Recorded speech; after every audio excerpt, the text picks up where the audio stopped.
Hi, welcome to my second vlog for the BookoplAthon. I told you we would start a vlog in bed. It was gonna happen eventually. And probably will happen more often than not.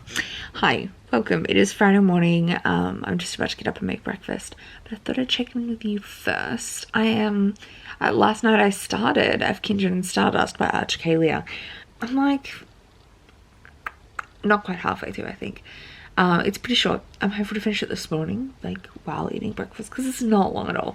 I just got distracted and tired and I ended up going to bed instead. But this is a sci-fi polyamorous romance about a guy who's coming back from a kind of like, I think it was a solo mission, though maybe he had a few other limited people with him. He was going off on this mission for 4 years, and before he left, he broke up with his two partners. They were in kind of a V.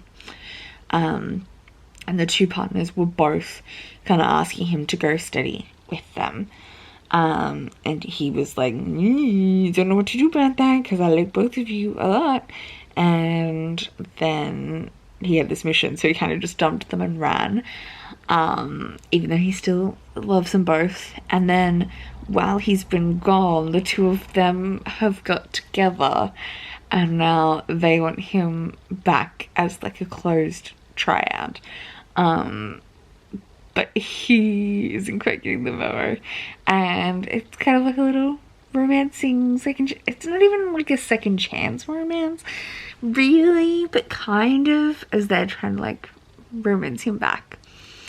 It's really cute. They're on a space station. It's sweet. It's cute. And I'm enjoying it so far. I've heard it's not particularly steamy, more like sweet and romantic, but that's fine. Like, that's cute. That's none of it has happened yet. We're still like trying to get him out of his head, and recognize that they're like but yeah, I'm really enjoying it. I'm also listening to The Light at the Bottom of the World by London Shah. I am like 30% or just over 30% through. I talked about this at the end of my last vlog, so I will talk about it more once I've like gotten further through it. But that's the audiobook I'm kind of listening to, and because of Kindred and Stardust is pretty short and I'm hoping to finish it really early, I'm going to roll for a physical read again when I do my roll after I've eaten breakfast, because I'm going to need it. Like, technically it's the roll for tomorrow, but I'm going to need it today, and I don't have to roll an extra roll, so I'm like, better to just incorporate it in. Hopefully it's not a short read. Like, I hope I can get a longer book on, because, or I'm kind of actually, why am I hoping for doubles? I was saying this was I saying this in my vlog or saying this to April? I kind of like want some pain, but early on. Like, I want all the bad stuff, like all the doubles and things, to happen to me early on so that I have a chance to catch up and I can put lots of short books on my TBR later to make it easier for myself. But I keep ending up with the short things and nice things and only single rolls early. And I don't know what to do with myself. Like, the Bookoply board has been so nice to me so far. Like, I haven't got a single doubles. It's been very, like, prompts that were really simple to fill, and they were easy to read. I kind of want her to throw me some doubles today, so I have to pick multiple books, so I have a little bit of a TBR backlog. But we'll see what happens. There are some things I would really like to get on my TBR, sooner rather than later. Like, I'm so excited for Raybearer by Jordan Fuico. Like, hit me up. I want to read Raybearer. But also there's so many books I want to read. So yeah, I kind of want to be like forced to put more than one book on my TBR today. But we'll see what happens. We will see what happens. That will be the next clip, surely. Alright, so it's like midday. I really should have at least gotten dressed, but we are still here. I did my next roll drop. Here it is. Alright, so what day is it? This is roll for day 5. And we're doing a physical read. And we got a 5. Which is a foiled cover. And I know what I want to read for that. And so for foiled cover, I picked Raybearer by Jordan of Waco. I am so hyped for this. Its synopsis sounds a little bit generic, April and I were talking about, but the actual like delivery I've heard nothing but good things about. This is a Nigerian fantasy, and I am so excited. I'm literally so hyped for it. I also finished, I'm now already a chapter into this because I did finish Of Kindred and Stardust. I ended up giving it 3 stars. I just think it was kind of lacking enough development, but the romance was cute. I just didn't like fully buy it because I don't think there was enough in there, if that makes sense. But it was just too short, I think. It was really cute though, so I gave it 3 stars. So that's done. So we've read 4 things in 4 days, so look at us go. And I'm hoping to finish the other audiobook today. So we'll see how it goes. But yes, Raybearer is my next physical read.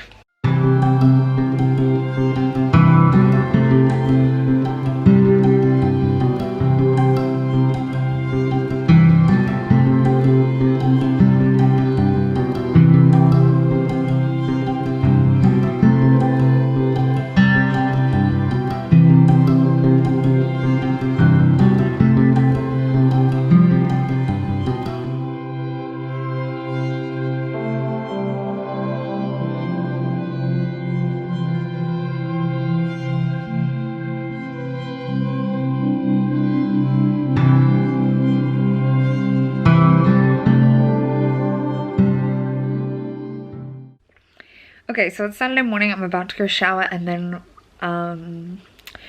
edit my last vlog and then film my wrap up. That's the plan. So I have some time to like let my hair air dry. But I am 150-ish pages into Raybearer. I'm really enjoying it. I wasn't sure what to expect from the synopsis because it's a bit generic, but this is so cool. So essentially it's a Nigerian fantasy, like Nigerian inspired fantasy. Our main character is half jinn, and her mother like made her through a jinn wish to be the vessel for the final wish. She wished for someone who would be able to kill whoever she wanted, because obviously actual jinn can't do that. So she wished for a child that was half jinn that would complete the wish she wanted, which was to murder the prince. So she's been kind of embedded with this wish, but it's not really hers, but she's half jinn, so she's kind of bound to it. But she doesn't really know what's going on, and then her mum sends her off to, but her mother only calls herself the lady, she doesn't have a name, and we don't really know that much about her, but she sends her off to join the princes, or to like apply to be part of the princes 11, which is like every generation there's the king or the emperor. I think it's an emperor. The emperor, and he's 11, so there's 12 members on the council, and the king, emperor, but as the prince, like the prince when he's like a teenager, selects one person with a halo, which is like a power, which some people have, some people don't, from each of the realms of the land. And he then attempts, he has like a mind power thing, like a mind link. It's called his ray. That's what Raybearer.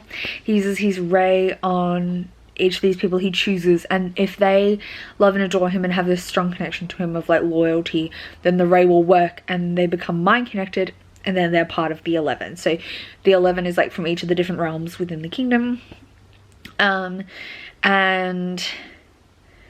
they're like mind joined. They're kind of like a harem, like they're all in love with each other but also like loving each other. So it's like a weird like sexual, like, I say weird, I'm polyamorous, but like It's this intense familial friendship relationship kind of dynamic between the 12 of them that are all mind connected by this ray.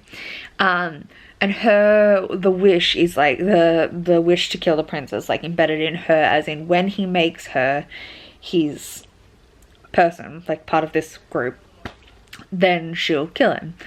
But she really doesn't want to, and so she's kind of like holding back and not wanting to be part of the group, even though he really wants her to be part of the group. And it's so good.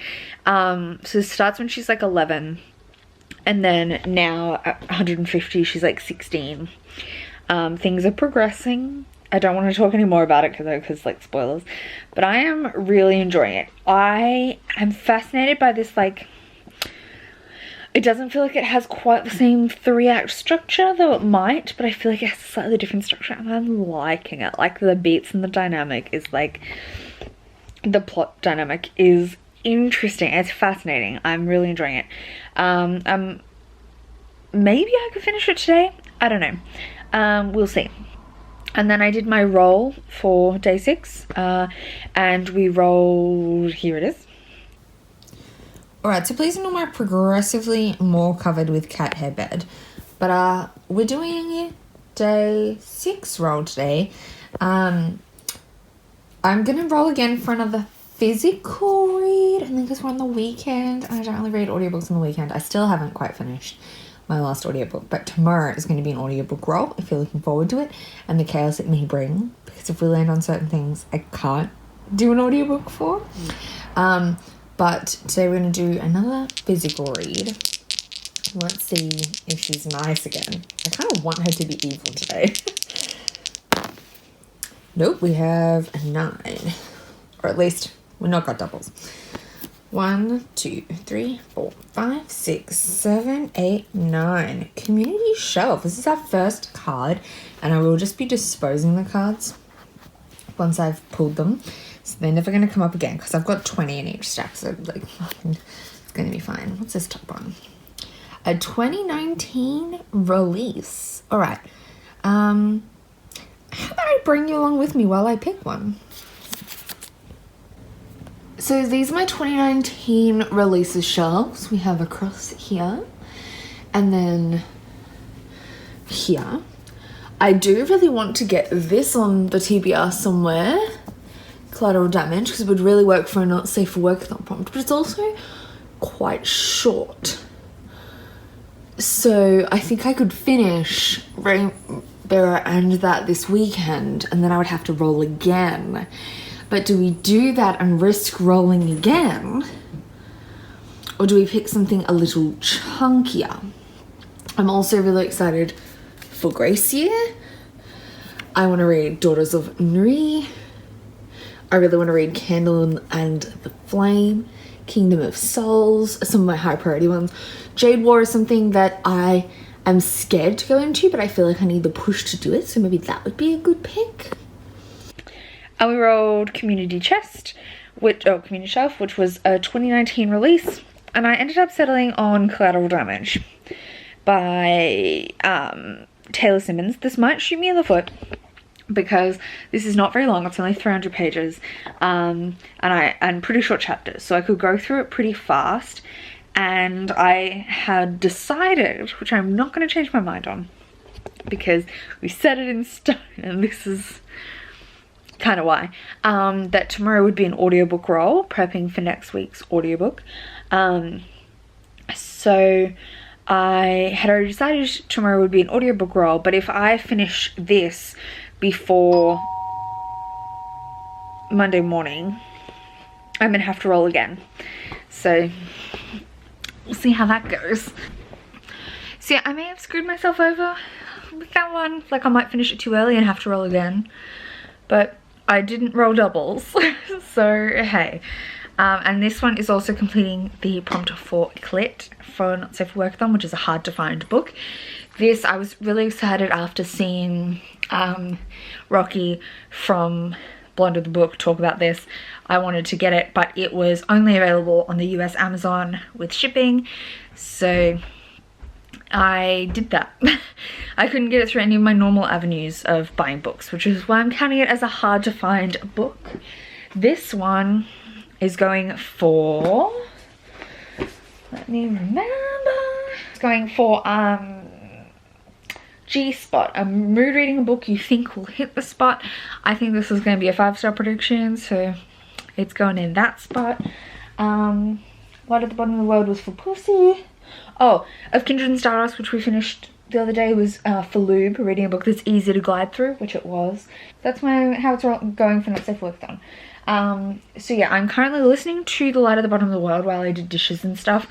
I'm going to shower and probably keep it on while I'm showering. And I only have like less than an hour left, so I'm gonna definitely have that done today, in different parts of the day. And then I'm going to film and edit and upload, and also, yeah, see how far through Raybearer I could get. I feel like this could get on a big roll and I could easily finish this and be into this tonight, which is why I'm scared. Like, I could finish this by tomorrow. I think even if I'm like real close to the end before I leave for work at 4:30, I might roll again, just so I have another book to take with me. It's fine. It's fine. It's fine. So I've showered, my hair's wet, I'm just about to go grab some food. My vlog is editing. Processing, exporting, that's the word. And I'm going to film my wrap up super soon.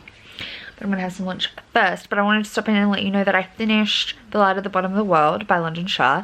I ended up giving it a 3-star. The world was really interesting and unique, and some of the themes regarding humanity and stuff were interesting, but I feel like it didn't go far enough with them. The characters were a little lacking in dimension. The romance was like unnecessary, didn't really lend much to the story, and the plot was a little generic. It was a saving your loved one trope plot, and it just didn't deliver anything new for me on that front. But the world was really interesting, and yeah, if the themes had gone further, I think it could have done a lot for the story. So I gave it a 3 stars. It was good, but it just wasn't anything spectacular for me. This might be partly because I read it on audiobook. Maybe I would have enjoyed it more reading it physically, I don't know. But it was, yeah, enjoyable. It was a good time. It was just nothing spectacular. So that fulfilled the prompt of Pussy for Not Safe for Workathon, something with an animal on the cover because it has jellyfishes on the cover, and it was for the role of a book with water on the cover, obviously. So I'm not going to draw another audiobook right now because I'm not going to read one over the weekend. I find it hard, like, I'm not doing anything else, and I don't like listening to an audiobook without doing something else. Everything else I'm doing, either I can't have a secondary thing on, or I'm reading a physical book.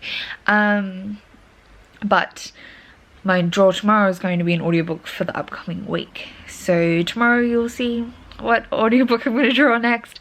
But for now, I'm going to have lunch and then film, read some more of Raybearer, see how far we can get.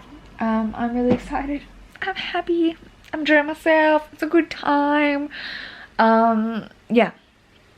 That's my only update. I don't have that much to say on that book in particular, but I wanted to make sure I checked in with you about it. Okay, so I just finished reading Raybearer. Oh my god, this was so good. I can't even describe how good this was. 5 stars for sure. This is a YA fantasy. I feel like it's going to be a duology. I feel like it's the perfect length for a duology, but I don't know that for sure. And it's West African inspired. We follow our main character Tarasai, who is part Jinn, and her mother like trapped the Jinn for 3 wishes. I think I might have talked about this already. And essentially, like, her first wish was to build this house where like no one could harm her, and her second wish was to kill the prince, but the Jinn was like, I can't do that. And so she was like, all right, then my second wish is to make someone who can. And so he granted her a child, and then so our main character's been like primed with the wish, like the third wish, to kill the prince. But she is being sent to be in like the prince's 11, which is like his royal council, and the council are all bound by the ray. He is the ray bearer. And they're like bound like siblings, lovers, best friends, and they all the council have to love him to accept the ray, and they're all kind of then bound, and they can like mind share stuff. And so her thing is that she, like, the wish is that when she becomes part of his council, she will kill him. So she's being sent there to become part of his council, and it's that kind of like tension of that. I loved this. I thought it might have fallen into the trope of like her falling in love with the prince. It doesn't. She falls in love with one of the other counselors, but even then it's like a very side plot. The prince is on page asexual. He doesn't use the term asexual, but he specifically says, I'm not interested in sex. I'm not interested in sex with anyone. So on page. And it's just, it's just so good. It's everything I love from a fantasy. It's lush. It's, the world was so fascinating. The magic system was super interesting. The characters had to deal with real tension and like struggle. There was a driving plot throughout. There was real tension and stakes, which I really appreciate. There were plot twists that were blowing my mind left, right, and center. And I love this. It doesn't have a traditional, I would say it doesn't have a traditional 3-act arc. I would say it's more like a 5-act arc. But yeah, freaking loved this. 5 stars. It was so good. It was just amazing. I desperately want book 2 because it's set up really well for what's going to be happening in book 2. And this just like blew my mind. It was so good. So good.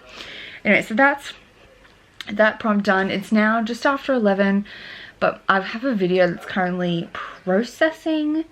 So I might just read a few chapters before I fall asleep of Collateral Damage, which is our next read. And I'm hoping to finish it tomorrow decently early because it's only 300 pages. But that also means I'm going to have to roll a second roll tomorrow. So hold on tight, tomorrow's going to be a ride. Did I even tell you what this is about? This is Collateral Damage by Taylor Simmons. I did mention it earlier when I rolled, but I'll tell you what it was about. This is essentially the premise of like what happens to all those people in superhero movies who are innocent bystanders who like get hit by the falling debris and stuff, that have to live with all that when the world has superheroes. So it's like following a bunch of non-supers. It's kind of like The Rest of Us Just Live Here in kind of concept by Patrick Ness, which is like The Chosen One, but is following everyone who's not The Chosen One. But this is specifically in relation to like superheroes, and yeah, how like if the Hulk is like coming for you, the evil guy, what about all the random cars he steps on and stuff, like people having to deal with destruction of property and things. I know that's kind of the theme of some of the later Marvel movies, but this is like a funny, humorous, like, and you can tell it's got a comic book style cover, which I love. And yeah, we're following, I'm pretty sure our main character, Meg, is, maybe she's a reporter. Oh no, she just works at the local coffee shop. Sure, her minimum wage job at the local coffee shop isn't great. She can't even leave her apartment without loading herself up with protective gear. And her car was just hijacked to throw at a supervillain again, but she's not dead yet. When Meg accidentally finds one of the city's perfect invincible protectors murdered under extremely suspicious circumstances, her whole innocent bystander strategy falls apart. After being coerced by his determined girlfriend into a mission to help prevent the deaths of the remaining supers, Meg finds herself forced into the foreground of a story she never wanted to be part of, one that challenges everything she thought she knew about both her city and herself. So yeah, we're looking at innocent bystanders, the collateral damage of superhero activity, and I'm super keen for it. It's pretty short. It's like 300 pages, and I've had it on my shelf for a while, but I've never got around to reading it. I think I talked about that already. I was recommended this by Rocky, or I saw this on Rocky's channel. So I just finished reading Collateral Damage. It's currently 3:30. I start work in half an hour. So I'm going to roll the dice again. Did I tell you earlier? I rolled the dice. Alright, I don't even think I told you. So this morning, I rolled the dice for an audiobook, because I thought better prep for the week. Get an audiobook on the TBR. So we roll the dice, and here's how it went. Alright, it is day 6 of the Bookoplethon, and we are rolling for day 7. This is our first roll. We're rolling for an audiobook, because I desperately need one. And it's an 11. 1, 2, 3, 4, 5, 6, 7, 8, 9, 10, 11. A sad book. Oh, I'm going to have to think about that, but I'm sure there are options. I have The Silence of the Girls by Pat Barker out from my library, and this is a retelling of the Iliad from the perspective primarily, I think, of the girl who is like the slave prize that Achilles wins, I think, but also a bunch of the women present in the Trojan War. And I did a quick, like, is it sad? Because I thought it could be sad. And Google was like, it's angry, something sad. So I went, alright, it's going to count because we obviously got sad book. So that's my audiobook that I'm going to be starting today, but mainly reading tomorrow. And then I just finished this. I gave this 4 stars. It was super good, really entertaining. It's akin to like Renegades by Marissa Meyer, that kind of thing. It also reminds me a lot of a series that I read, like a fan fiction series that I read ages ago. Was it called All Our Ghosts or something like that? Which is Glee fan fiction that I read way back when. Oh, I've got to clear some space off here. But yeah, this was really good. I really enjoyed it. I love superhero stuff. So yeah, it was like perfect for me. It is a little predictable in some of its plot twists, which is kind of why I got a 4 rather than a 5. But they were also still so fun. I love, yeah. It was so good. I love that it explored what happens to all the people who are, like, sidelined during, like, superhero conflicts. It was really good. Yeah, I gave it a 4 stars. And so then I rolled the dice again for another physical read, because something to now take over from this one. And here's how that went. And then because I finished my next physical read early, we're doing our second roll for the day. And this is for a physical read. And that is a 10. 1, 2, 3, 4, 5, 6, 7, 8, 9, 10. Most recent purchase. Oh, that's exciting. I have a couple of options for that because I bought them all on the same day. Obviously, I got most recent purchase. I had about 5 things to choose from because I'd been to the bookstore recently and got quite a few things on the same day. That was my most recent purchase. But I decided to go with The Lost Book of the White by Cassandra Clare.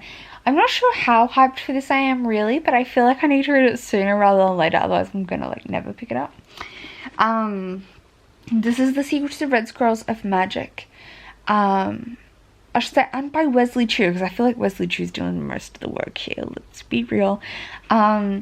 This series is following, this is the second book, and it's following Magnus and Alec on different adventures that kind of like fill in between books in the series. This one is set after City of Heavenly Fire, and they have their little kid Max. So, I think it's Max. yeah, I think this is actually after Tales from the Shadowhunter Academy, more precisely. So yeah, I don't know that much about the plot of this. I've heard mixed things. The first one was pretty fillery. I wouldn't be surprised if this is either, but I do like Magnus and Alex, so that could be fun. It should be fun, even if it's nothing absolutely stunning. But yeah, that's gonna be my next read, and I will update you later, probably tomorrow, because I'll round off this vlog tomorrow, letting you know how far through this I got. But I'm at work tonight, so hopefully I'll get a decent amount read. Good morning, it's Monday morning. I got about 60 pages into Lost Book of the White last night. We were playing Fall Guys and we had a late dinner and things, so I didn't get through that much. But I mean, 60 is a decent amount. I got to part 2. Theoretically, if this goes fast paced, I could finish this today, but I'm gonna get pretty close. But I'm liking this so far. So when I read the first book of the series, Red Scrolls of Magic, one of my biggest complaints was that, like, every time anything like romantic happened, it would get cut off, and often not even like fade. It wasn't even fade to black. It was like something would happen, like cock blocking was happening, and I was like, fuck me, is it gonna happen all through this as well? So far, I'm only 60 pages, but so far, yes. That's gonna be my pet peeve for this series. We all know it. But yeah, the plot of this, I mean, anything Shadowhunters is the far deepest spoilers, isn't it? But we're following Magnus and Alec, and obviously the Lost Book of the White gets stolen, and they're going to try and get it back. It does tie into book 1, but I'm, yeah, excited to see where it goes. That's going to be the end of this vlog. I don't really have anything to comment on. I didn't start my audiobook. I'm going to start it today. Yeah.